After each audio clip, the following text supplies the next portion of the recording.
Sorry, this video is probably going to be super rambly and probably a bit disorganized. I hope you'll forgive me. I'm just sitting in the library at my church. I'm preparing to teach a class here in just about an hour, and I don't really have this scripted. I just have like a basic outline of what I was hoping to talk about. But this is something I've been wanting to talk about for a long time, and something happened within the last week that brought this back to my attention that makes me think I really do need to talk about this now. So for the people who voted on what my next video should be in the Discord servers, yes, this was not one of the options. I'm sorry. I will get to the requested video before too long. I'm also sorry that I haven't uploaded in so long. I've been insanely busy. I've been helping out at numerous churches, and I was also ordained a few months ago. I don't know if I made any announcement about that. I can't remember. Here's some pictures. But that's why I've been so busy, so forgive me. So basically what happened was about a week ago at this point, someone I consider a friend and something of a mentor, Dr. Gavin Ortland, made a YouTube video called something like Why Protestantism Wins the Church History Debate or something like this. I thought it was a good video overall. I broadly agree with what he said, and I think his arguments were sound. I think his overall position was good. But in response to his video, and look, most of his videos get a lot of kickback from Roman Catholics, Eastern Orthodox. That's just to be expected. But something was weird about this one. The pushback was interesting this time. Basically, one of the points he made was that he was talking about the role of the Roman emperor and how they interacted with the church of the day, namely the role that they held during ecumenical councils. Gavin used the word preside to describe that role. He said that all 7 of the first 7 ecumenical councils were presided over by the Roman emperor. Then, some fairly well-known Roman Catholic Twitter personalities made some really shameful content and made some really shameful responses to this video, pinpointing Gavin's use of that word preside in reference to the emperor's role in the councils. And Gavin ultimately responded to this wonderfully. He showed that even if that word preside isn't ideal, it's got tons of usage across the scholarship. So even if you would say maybe that the word preside isn't the best choice of words to describe the role of the emperor in a council, it's certainly not wrong. It's certainly not dishonest, which was exactly the accusations being made against Gavin. People were saying that Gavin's scholarship was elementary school level and were accusing him of lying and misrepresenting and twisting church history to fit his Protestant rhetoric. That's just not true. That's a lie. And many of the people who were saying these things about Gavin should know better, and I think they do know better. This is the problem, and this is what I've been wanting to talk about. Internet Christianity is in a really scary place right now. And there's a few levels to it, right? Like everything on the internet is an iceberg.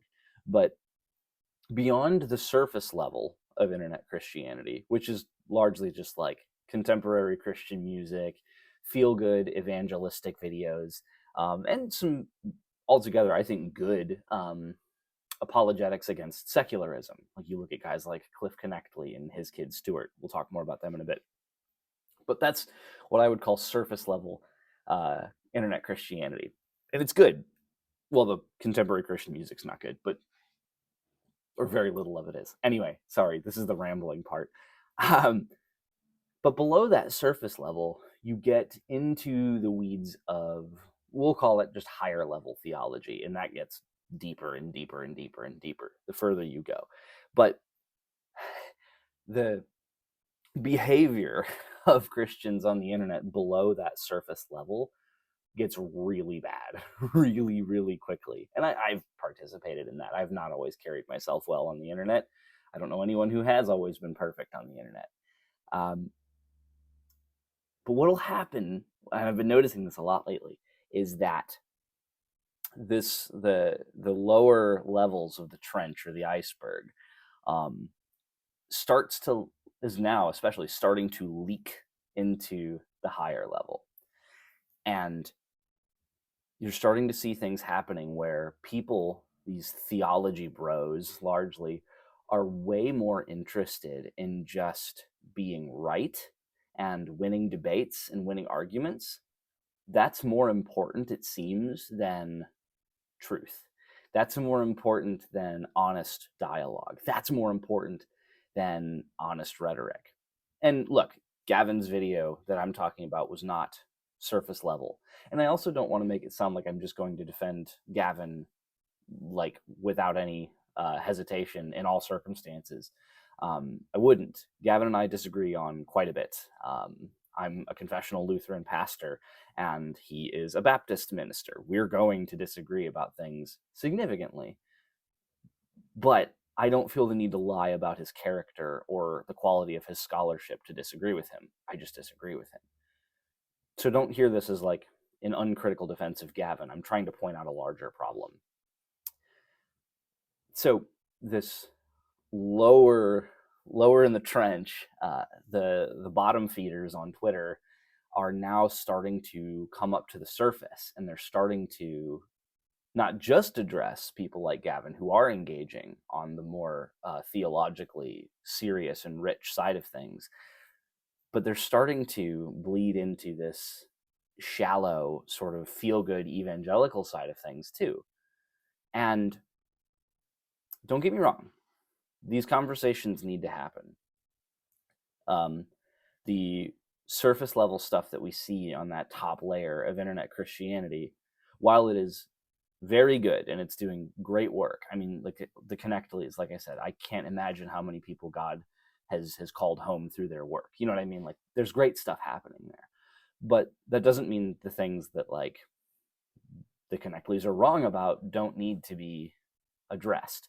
The problem is how we address them, because how these theology bros on Twitter are handling this is not to start what I would call productive dialogue, but lately people have been showing up to the Connectleys events, and Christians, like it's largely been like Roman Catholic and Eastern Orthodox Christians, but they're showing up to the Connectleys events or rallies or whatever you want to call them, and making them look dumb, making the Connectleys look dumb in front of a crowd of atheists, where they'll start debating and arguing about Christ's real presence in the Lord's Supper, which is, again, something I affirm wholeheartedly.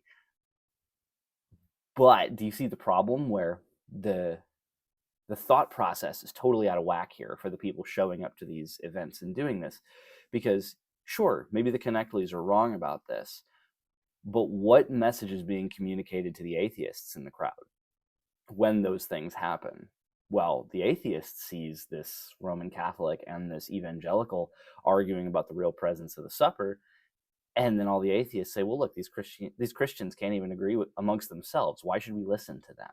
And what does that do for the evangelistic effort towards that person? It harms it. Should those conversations happen? Yes. But should they happen there? And should they happen like that? No. And that's the problem. I can't tell you how many people I've seen, how many people I know who end up converting, not just even just to other Christian traditions, but to other religions entirely, purely because they felt they could debunk another one. There's no roots, there's no positive theology. Their whole faith is based simply upon that guy over there is wrong.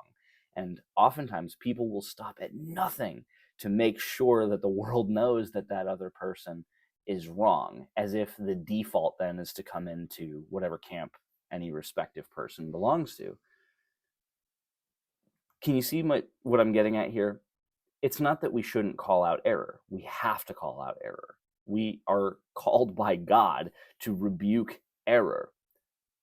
But we also have to be cautious with how we do it, because we have to remember, just because maybe someone is wrong about the Lord's Supper doesn't necessarily mean that that is the point that needs to be demolished in front of atheists or Muslims or Jews to try to convert them over. Because if you prove in front of that crowd to Cliff Connectley that Christ is really present in the supper according to some 4th century church father, the atheist in the crowd won't then default to, oh, well, then I'll just be Orthodox. That's not his default. His default is atheism. So what you're doing when you're tearing down Cliff's theology in front of these atheists is not building up Christianity. You're just tearing down Cliff. And that does not further the Great Commission. See the problem? Let Cliff convince these people of the deity of Christ and go from there. I'm not saying we should be indifferent to those errors. I'm saying that not everyone's default, effectively nobody's default except for the people who are already in these traditions, is your tradition. Like I'm a Lutheran, and I can't just assume that if I can disprove Roman Catholicism that it will by default make someone a Lutheran. No, I have to actually make a positive case for what I believe. And I can't really effectively do that when my entire personality is not doing positive theology for my own case. It is simply doing negative theology, debunking others, especially other people who are actually in agreement with you about things like the deity of Christ. Do you see my frustration? Do you see why this is such a problem? My earnest, genuine fear is that if this continues, which it will, some of the biggest personalities in that lower in the trenches of Christianity, their whole thing is debate me, bro, and then blocking people who debate them. Like, this is such a prevalent issue in internet Christianity that all we're going to end up doing is building echo chambers and causing people who are already convinced of Christianity to continually be unsettled and jump around traditions. Meanwhile, the atheists will look at us from the outside and say, look at these idiots. They can't even agree amongst themselves. Why would I ever belong to this religion? So again, I've said this like 100 times. I just can't say this enough. The disagreements matter. The truth matters. There can't be any tolerance for error and for mistakes.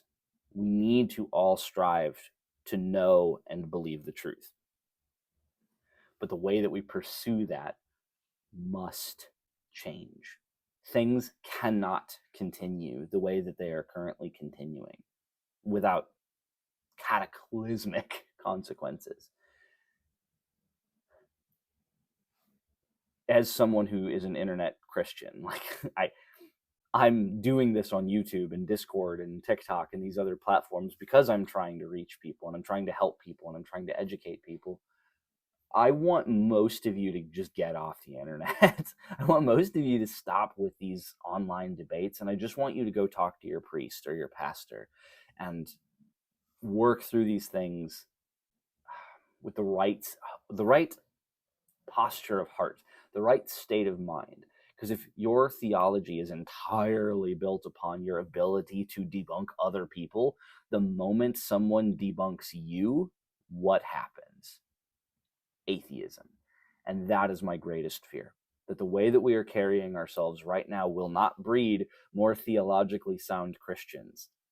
That the way we're doing internet Christianity right now will not breed a life of piety and repentance. Rather, it will create an echo chamber of arrogance and pride that is founded purely upon other people being entirely wrong when you don't actually know what you believe. You just know what you don't believe.